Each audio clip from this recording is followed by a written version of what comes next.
Hey dudes, welcome to Splat from the Past, the only 80s themed horror and sci-fi show where things can get totally radical. Now today, I am having my third A Christmas Story interview, and this time it is with Scut Farkus himself, Zack Ward. Yes, Zack Ward is going to be on Splat from the Past today, and I'm so fucking excited because he's also in movies like Almost Famous and Freddy vs. Jason, and he even has a movie he's working on right now, and I'm pretty excited. I am just flabbergasted because, you know, he's the bully we all love to hate in A Christmas Story, and it's going to be pretty fucking cool to have him on the podcast today. So yeah, here is my interview with Zack Ward. Hello. Hey Zack, welcome to the show. Hey, how you doing? I'm great, how are you? Not bad. Awesome. It's such an honor. Thank you for taking the time today. My pleasure. Yes. So, going back to the beginning, you were a child actor. How did you get into acting? My mom's an actress. I traveled around with her as she went to different cities to perform, and I went to 8 different schools before junior high. And it was through the process of watching her perform at the Shakespearean Theater in Stratford, Ontario, that I got I watched somebody do a performance that I thought sucked, and I asked if I could give it a shot. I was 8 years old, and she said no, wanted me to have a normal life. My older brother argued that there was no such definition. A couple years later, she relented, and I started auditioning for commercials. And so I was a couple of years of commercials, and then my first movie was Christmas Story. And I've been auditioning and hustling ever since. Wow. You hadn't done any community theater or plays in school during that time before? I did some plays later on in school, but I grew up around it. Mm-hmm. So it wasn't like it was a red carpet and fame. To me, it was people that I knew because they were friends of my mom and what they did for a living. So it wasn't about the perceived fame of the situation. It was about the process because I had been exposed to it since I was like 4 years old and understood it pretty well. Mm-hmm. And was A Christmas Story also your first audition? No, Christmas Story was, I started auditioning for commercials about 3 years prior to that. Christmas Story was when I was 13 years old. I started when I was 10. Christmas Story was my first feature film. Okay. And that was a cattle call audition, meaning there were 300 kids there. Then it went down to 50, blah, blah, blah, all the way down to 10, and then I got the job. Was it a nerve-wracking audition? No, not really. There's no stakes as a kid. Yeah. It's not, at that point, I wasn't paying the rent. At that point, it wasn't my be-all and end-all. I wanted it. It would be cool, but it wouldn't change anything in my life. So, there's a freedom to auditioning for things as a child, especially when your mother is not a crazy actor stage mom or whatever they call it. Yeah. So, yeah, it was fun, and I enjoyed it, but there was never ever a sense of fear about the process where I needed something to validate me. It was just that I enjoyed doing it. Yeah. Were you bullied in school? Very much. I went to 8 different high schools before junior high, so that it was definitely a lot of ass beatings. But you were never a bully. No. So, but you knew what that looked like, and you really impressed Bob Clark because you knew what that looked like. Yeah, I think it's because I got beat up so often that I had the ability to imitate the people that bullied me. Mm-hmm. I've heard from several people that Bob Clark was not only a great director, but also like a very supportive friend to a lot of the actors. He was the sweetest man in the world. He was a great, great guy. He was the uncle you always wish you had. He was very much a father figure to all of us. Mm. And It looked like it was probably freezing cold out there. It was very cold. It was very, very cold, and we had many layers on underneath our clothing and a whole bunch of those hot shots, you know, the things you shake and you put in your hands to try and keep you warm. Yeah. But we were also kids, so we suffered through it, and none was to wear, so it was a great experience. Whose idea was that for you to wear the Davy Crockett hat? Well, that was Wardrobe's idea, and I think that came directly from the actual stories themselves. The very first one of Scut Farkus is in 1967 Playboy called Scut Farkus and then Murderous Mariah. And that's Murderous Mariah is actually the name of a battling top, which was a toy they used to use where they'd wrap a string around a wooden top and then spin them in the air and have them land in a circle on the ground, on the sidewalk, and then they'd have them smack each other, and whichever one got kicked out of the circle or fell down first, that was who the other person won. So the Murderous Mariah was Scut Farkus's battle top. And so that was the very first description of him. I actually have that Playboy somewhere. It's really cool to see that that's when Scut Farkus first started to appear as a characterization. And I believe he had the hat. He had the evil eye. So apparently that worked out well for me. And, yeah. Nice. Yeah, that sounds like it'd be a collector's item there. Yeah. Were all the other kids really frightened of you?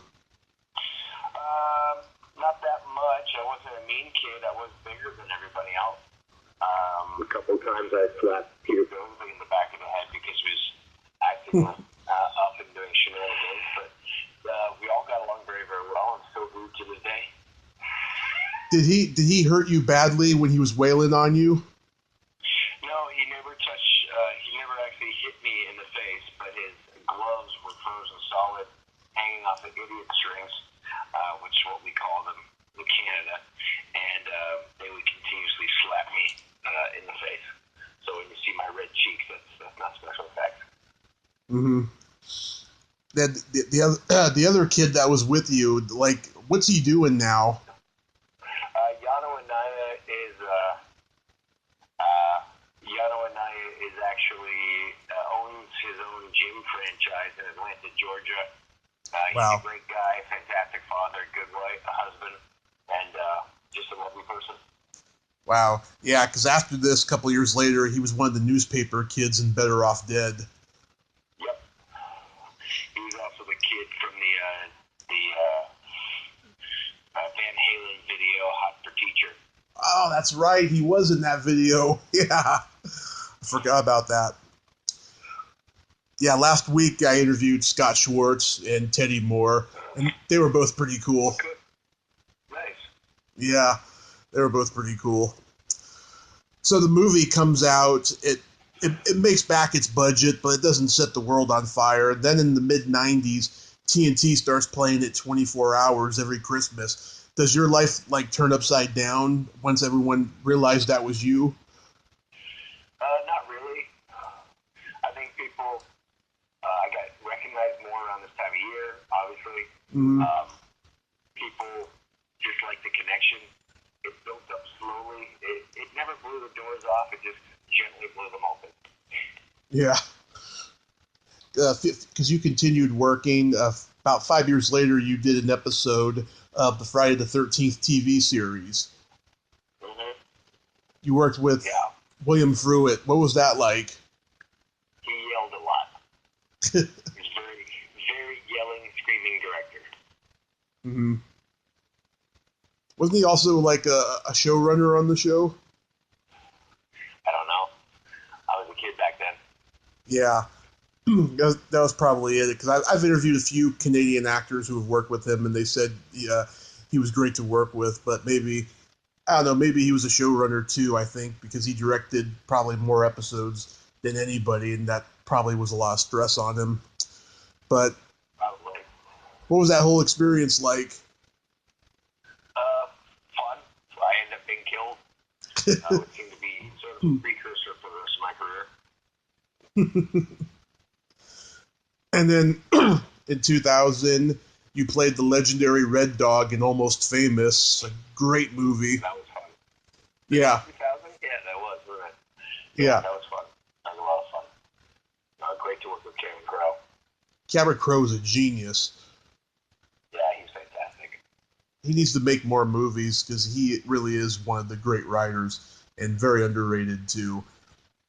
And yeah, that's a great movie. Like, what was it like working with everyone else in that? They were fantastic. They were just lovely. Mm-hmm. But it was really, really nice. How long were you there for? About 2 weeks. About 2 weeks. I wasn't on it very long. And then you were on Titus, a brilliant show. Oh, thank you. Yeah, that was great. Yeah, it was one of the funniest sitcoms. I've heard Chris Titus talk in interviews that he takes blame for its cancellation when management changed and all that. I think it's a show that. Oh, go ahead. What's that? Yeah, it was a tumultuous time, but it was great to be part of it. It was an amazing show. It was a show that didn't really get its due because it was canceled so abruptly. I think it should be rebooted. Yeah, but sadly that will never happen. It's that bad? Just time has changed, Yeah. What was it like working with Stacy Keach? Wonderful. Great guy. Great guy. Mm-hmm. He's probably got a lot of great theater stories. Oh, he had lots of great stories. Mm-hmm. Yeah, because he's worked with everybody, that guy. Yes, he has. And Chris Titus was great to work with. Oh, yeah, the whole cast and crew and the writers. Just a wonderful experience. Yeah, it was. I mean, the show was pretty dark in tone because it's a dark subject matter about dysfunctional families and what have you and stuff. It was a definite Fox show. It would not last on any other network or get on. Yeah. I think you're right. Yeah, I mean, if it was rebooted now, it'd probably be on Netflix. Yeah. Then you did Freddy versus Jason. Yep. That was fun. That was fun. That was fun. Yeah, that was lots of fun. Lots of prosthetics and blood and silly wackiness and getting to work with Robert Englund. Getting to learn how to become Freddy. That was a great experience. Yeah, I met him at a convention back in June. He's a great guy. Yeah, he's a doll. I know, he likes to talk to everybody for 10 minutes. Yes, he does. Yeah. And so, I think it's a very good pairing of the two villains. I mean, sure, it could have been a little bit better, but I still like it nonetheless. I mean, I think it was the first one of the pairings of horror villains, and I think it's the better of all of them. Yeah, I agree with you. Mm-hmm. I mean, Alien versus Predator. I don't think that was that great. But yeah. So what else do you remember about that shoot? I mean, it was a great time. It was up in Vancouver. My mom was there. It was great. It was a lot of fun. Everybody was super nice, and getting to do the fantastical, ridiculous things for a living is always fun. Mm-hmm. What was Monica Keener like? Sweetheart. Everybody was professional and very nice. Yeah, I'm a huge fan of hers and stuff. She should be a lot bigger than she is. She's very talented, I think. Yeah, very talented woman. Mm-hmm. You did the made for TV remake of Monty Walsh. Yeah, with Tom Selleck. With Tom Selleck. What was that like? Fun. I got to ride horses, play with being a cowboy, and carry guns and fake guns anyway. And pretty much a childhood dream come true. Yeah, and that cast is a dream come true. You got Tom Selleck, Isabella Rossellini, Keith and David Carradine, Barry Corbin, William Sanderson, Wally Shaw. I mean, that's a great cast. Yeah, it was an amazing experience. And Simon Windsor directed. He's directed a lot of great movies. Was he a good director? Yeah, he was awesome. Yeah. He was wonderful. Yeah, just again another one of those projects where just everybody came together perfectly. Mm-hmm. How long was that shoot? For me, about a month. Oh, it was a long shoot. Yeah, up in Calgary, Alberta. Mm-hmm. And I was reading. You currently have a movie that you're directing and that you wrote. Mm-hmm. Called Patsy Lee and the Keepers of the Five Kingdoms. Yeah. It's called. Mm-hmm. Yes, it is. Yeah, starring James Hong from Big Trouble in Little China fame. Yeah. So that's a family magical adventures story, a very 80s style, lots of practical effects. We just finished principal photography, and we're now going to be doing pickups and some additional coverage, and then going into post. Mm-hmm. James Hong, he's great. Yes, he is. 89 years old and still throwing punches. Yeah, that's amazing. I thought he was actually older than that, but yeah, it's great that he's still out there and he's doing what he's great at. Yeah, it's inspiring. Mm-hmm. He's great to work with. Yeah, he's fantastic. He's just great. Do you act at all in this movie? No, I do not. Just behind the camera. Yeah, I was looking at the cast here. He's like the only one in this movie I've heard of. But yeah, you shot it up in Santa Clarita, it says here. Yeah, we've shot it all over. Mm-hmm. We shot it all over. Do you know when this movie will be out? I don't. It's an independent. Mm-hmm. You gotta take it. Independent film. So I'm not sure when it will be out, but I'm hoping for later this year. You're gonna take it to a film festival? Perhaps, yeah. Gotta finish making the thing first. Mm-hmm. What do you think about the current state of independent films now going to festivals? That's a long conversation. It's a complex one, and I don't think there's any easy answer. A lot more people can make movies. It doesn't mean that they necessarily make better films, but it creates an opportunity for there to be a bigger opportunity for people to put their ideas and share on film and share them. So there's more. I don't know if it's better. We'll see. We'll see how it does. Because in the world right now, we've got all these streaming options, and getting into theaters has become harder and more expensive. Yeah. So it's just adjusting to the times, I think. Mm-hmm. I think that it's good, for the people who want to be filmmakers, to go on the festival circuit to make their movies and what have you. But I feel really bad for the people who's been in the industry for a while, 20 or 30 years or something, because, back in the day, they get their money from Financer, they'd make it, it's out there in the world, whether it's in the theater or it's on VHS. But now, they have to go through the festival circuit now, and I could see like how frustrated they are, because I talked to a lot of them, and it's really unfortunate. Yeah.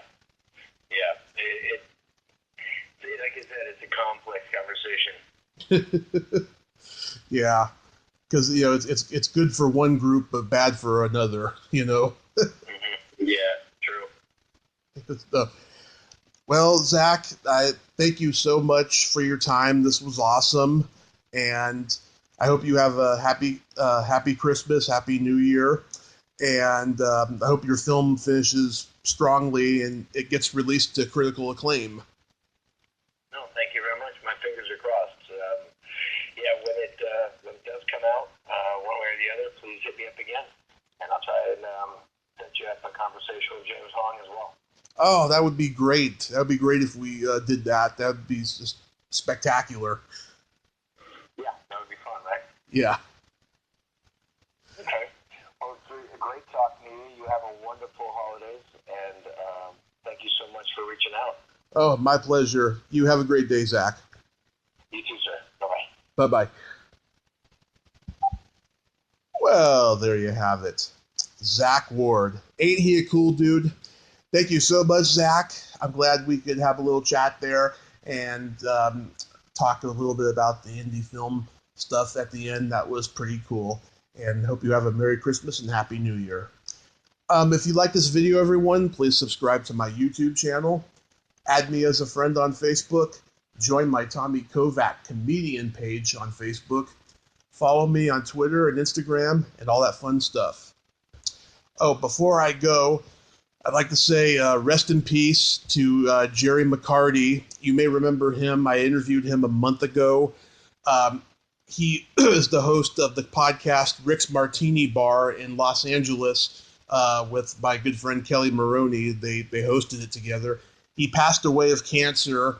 I believe it was yesterday or maybe the day before or late the day before or something. I don't know. But I just found out that he passed away. And it's pretty devastating because he was a great guy. And if you listen to our interview, his voice sounds pretty scratchy. And I was very surprised because during the podcast, his voice was so cheerful and what have you. And it was pretty sad. It was pretty sad in hindsight that was why he passed away, because he had cancer. You know, fuck cancer. It's so sad when people have to pass away of that. But Jerry was a great guy. He even asked me, or no, he didn't ask me. He said, maybe when you're in Los Angeles, you could be a guest on Rick's Martini Bar. I thought that was so fucking nice of him to say that, even though I'm nobody yet. I'm so fucking glad that he even said that. So Jerry, rest in peace. I'm glad we got to do. I don't even know if you did any podcast interviews where you were interviewed, but if I was your first and only and last podcast interview, I am just truly honored, sir. Thank you. Rest in peace, Jerry McCarty. Well, that's all the time we have this week on Splat from the Past. Until next time, this is Tommy Throwback Kovac saying, there's no shame in living in the past, because the present sucks. Later, dudes.